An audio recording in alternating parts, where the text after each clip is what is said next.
All right, so we're going to talk about some maintenance items on your vac meters here. So first couple items to look at is your vac covers.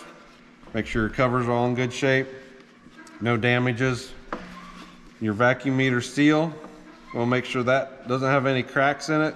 Sometimes in the corners is the first area that'll start to crack. You make sure it's not that it's too stiff. Make sure it's all pliable everywhere, as well as your little flipper here that cleans out the holes from your meter. Make sure that's in good shape, not worn too much. On your seed discs, look over the seed disc and check the wear on the outside edge where the vacuum seal rubs. You don't want that to be too much of a groove there. You want that to be fairly smooth going across. As well as pre-season, you want to take your disc out and coat this area of it where it rides on the seal with some dry graphite spray. Spray them down, it'll recondition them. On the seed side, look around the edge of it, make sure there's no big scrapes and scratches there where it's been rubbing on the aluminum very much.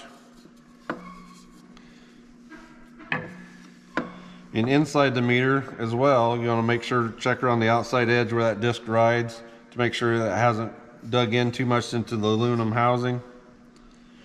You want to check all your brushes, make sure that they don't have any spots where you can definitely tell where the seed has been rubbing across all the time. That could cause an issue with it leaking seed up through in the wrong area or leaking seed down into the trench. You want to turn your meters, make sure that the bearing in the housing is free. There's not rough spots in them. So you want it to be nice and smooth. As well as your covers. There's various covers that can be on these meters. This one here is a clear one that has a vent in it to help keep some debris from coming out. Make sure that's cleaned up and the louvers are all opened up. On a Pro Max meter, on the mini hopper, you want to go and open the hopper up.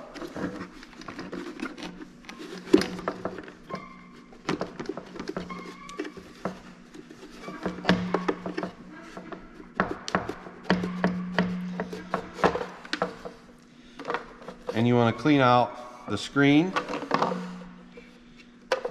Remove that, as well as the tube that fills the hopper itself. You also make sure them holes are all clean and opened up. If those holes get plugged up, you can get a problem where seed delivery won't happen. The meter won't fill itself up. When you put your disc back into the meter, you want to check your clearance on the discs. You're going to make sure that's all correct. With the meter in there, the disc, you want this to rotate freely. You don't want to hear it dragging very much on the aluminum, very slight at most. You prefer this to actually spin about a half a revolution free before it stops. So this disc is set pretty well correctly there. And that covers the meters. Now we're going to talk about the ExactEmerge meter. So as you see, it's slightly different from the last meter. So instead of a flat disc, we run a bowl in these. And the same thing though, check where the vacuum seal rubs are on the outside. So just spraying that as well with graphite spray before the season. Look on the inside, make sure the bowls doesn't have any damage on the inside. Anything broke off inside. On the meter cover, we still have a seal. So verify the seal's all in good shape, all pliable, nothing torn anywhere. On these here, there's also a knocker assembly that helps knock out any kernels out of the vacuum bowl to hand off into where the brush picks it up at. Make sure that rotates good. Make sure the spring is in good shape there. On the bowl, on the meter itself, check your agitation strip, make sure it's in there secure, make sure there's no extreme wear on that. On your ceramic plates, there'll be some small little divots in them. Make sure you can still see those. That's the wear indicator for those. As well as check all your double eliminators. Make sure they're not tore, broke. Make sure they're in place. As far as the bowl clearance on this style of meter, these, they want more drag than you had on your other meter. So you want to be able to just rotate these and not have the lock come out of position. If it does, that's an indication the bowl is set too tight. To change that on these, it's a simple matter of pulling out the clip and rotating it. Just like on the other meter, you want to make sure your bearing is free. Everything spins free in there. As well as in the cover, you'll make sure everything is cleaned out in there as well. The additional item that we have to look at on the Exact-Emerge system is the brush delivery. So you want to take it apart, check your brush over, make sure everything is in good shape there. Make sure nothing is worn at the bottom. And make sure your springs are all in good shape. As well, you want to make sure that your rollers are all spin. So to do that, you just take your bevel out.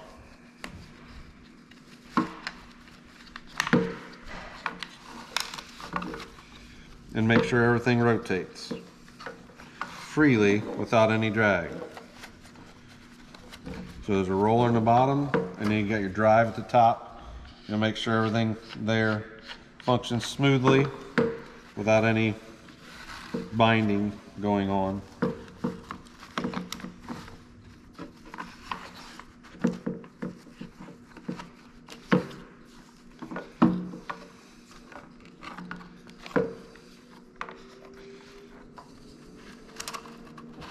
Make sure everything will tension up and tighten. And that's checking over your Exact-Emerge system. So we're going to talk about the fertilizer openers, what to look at on those. So the main thing we got to make sure, the boot and the blade have slight drag to one another. That keeps any material from building up between the two and causing them to get stuck. The other thing you want to look at is at the back of the boot, make sure that the tube is open back there and that the boot is not worn down too much, that's not letting the fertilizer go to the bottom of the trench. On your blade, just make sure your bearings are in good shape, make sure it doesn't wiggle. On your gauge wheel, make sure it rotates free and see if it'll actually move up and down any. They should have just a slight little bit of play. And once a year, you want to remove this bolt that controls the depth and make sure that shaft rotates. If it doesn't, you just need to disassemble this section and get that shaft freed up so that if you do have to ever change a blade or a bearing, that you can get it apart easily without much effort. Alright, so today we're going to talk about the planter row unit and some maintenance items to look at on it. So we're going to start at the front. So on your parallel arm bushings and parallel arms, you want to make sure they don't have any excess play in them. Make sure all your bolts are tight. They do seemingly will work loose sometimes, so you want to make sure you take some wrenches and snug those up. Make sure they're not loose. It's always bad to have one fall out. Sometimes it's hard to notice sitting in the cab, so it's better to do it now rather than later. So on your row cleaners, you want to make sure they all rotate freely. Don't hear any dry bearings in those. Make sure all your knives are all in good shape, not bent. Make sure there's no clearance issues with anything. If there would be one bent. When we come down here into our seed discs, we want to make sure our seed disc bearings are good. Make sure there's no excess play in those. Make sure you check your diameter of them. Make sure they're not wore out too far that you won't make it through the season with them. We also want to check our gap. Just stick a couple business cards in and then measure the distance between the business cards. You want that to be 1.5 to 1 3/4. I prefer to stay closer to the 1.5 so we're not pushing too much strain on our bearings and our hubs, but yet we'll still make a nice trench for the seed to go into. As we keep coming back, we're going on to the gauge wheels. You want to be able to get those so they adjust up and are just rubbing the side of the disc so that you can get a good firm V trench made so that your seed can get to the bottom of it before the trench collapses. If we got too much clearance there, we won't be able to firm the side of the trench enough, and it'll start falling in and you'll get some inconsistent seed to soil contact in depth, and which will cause problems later. On the gauge wheels themselves, check your outside, make sure they're not cut up too much. Make sure there's not any issues there. On your hubs for them, make sure the bearing is in good shape. If you have some play in this, look to see if it's the bearing or if it's the bearing in the holder. We've seen some of these poly outer halves start wearing, and it'll cause it to look like a bearing's out, but it's actually the housing. We do offer a spike or a spoked option there to replace those with. That's all cast. That can eliminate some of the wear. As we keep flowing back, we got our gauge wheel arm. So the earlier arms have a threaded adjustment that's threaded all the way through. Those wear and it'll leave a lot of excess play. You can get an upgraded version like this planer has. It's not threaded all the way, it's only threaded on part of it, and then it's solid on the rest to give it a better bearing area so it doesn't wear out near as fast. As we keep coming back and we're going on to the closing wheel frames, you want to make sure the frames don't have too much play in them. You want this to be fairly tight. That way the closing wheels stay right on top of the trench. As well as you might want to take and double check just to make sure they're staying on top of the trench. Just go out into the field or out in your grass early, set it down, pull ahead a few feet, and just stop, and then make sure that the closing wheels are centered over your trench. You can adjust them with these bushings. You just loosen them up and it's slotted, and then they'll slide, and you can get them aligned so they're over the center of the trench. And on your springs, make sure they all pull fairly consistent. That way that everything will be having the same tension. You want to remember to store them in the off position so the springs don't get stretched out. On your closing wheel systems, check your bearings in them, rotate all your wheels, make sure everything is smooth, don't hear anything rough, anything dragging. If so, now would be the time to take care of it. On the distance between them, you want to make sure that you're doing what you want there, at least meeting manufacturer's specs on gap between them. Different manufactured wheels have different clearance. That way they don't get down too deep into the seed trench and get problems down there. To get started with mobile row unit runoff, you're going to want to have downloaded the Equipment Plus app. The icon for that app located here. You can download that from the Google Play Store or the Apple App Store. First thing on your mobile device, you're going to want to connect to the planter's Wi-Fi. Then we'll open up the Equipment Plus app, select our planter,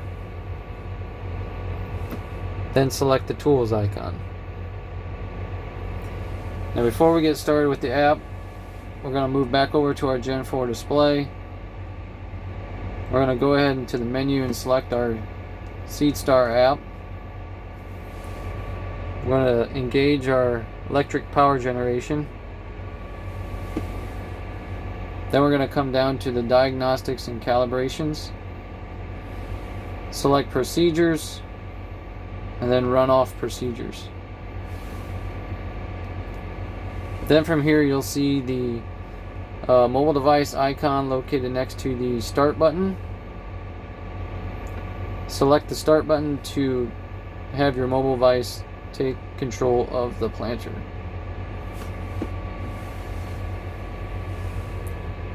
Then on your device, go into row runoff. And now we can take our mobile device from the cab, go back to each row, and run off each row individually to see the performance of each individual row. To get one started, you're going to select the row that you want to run.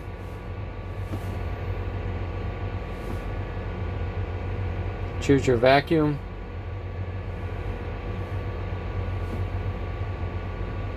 Enter your population and your speed, and swipe to start.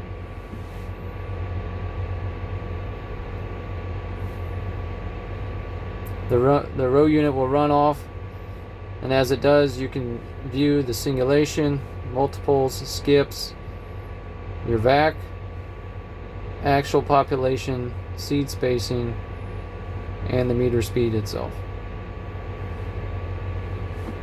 Once you're finished, go ahead and hit stop.